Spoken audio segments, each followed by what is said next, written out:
rich people owning all of us. That is actively helping those rich people take all of our money.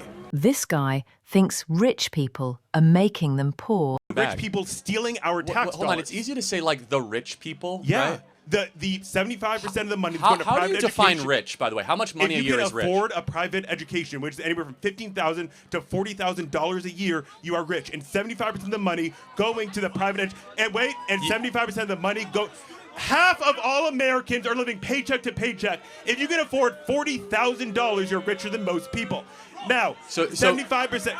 75% of the money that is going from the public education system into the private system is going to those who can already afford private education. What is the number one predictor of student success?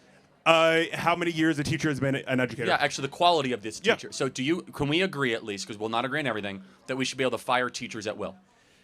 At will is, what do you mean at will? For what cause? If you're a bad teacher. What do you mean by bad teacher? I mean, you're on the No, line. what do you mean by know, bad teacher?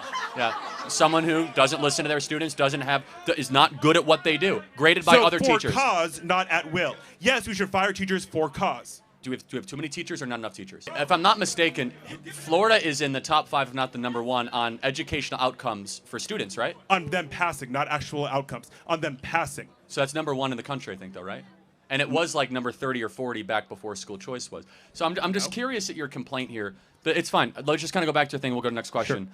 The Department of Education, why should the federal government have any role in education? Because spending that money on helping people helps the entire But that's economy. not- that's not where the money's going, though. Let me finish. Helping people helps the entire economy. How has that worked? When you let people fall through the cracks, it destroys our economy. It's more expensive. When you take away the Consumer Protections Bureau, that helps $16 billion of scams go back to the American people. That helps our economy because then they can take place in the marketplace. What you're advocating for is to reduce the things that push people into the marketplace, to increase the barriers, and to destroy the freedom of our marketplace.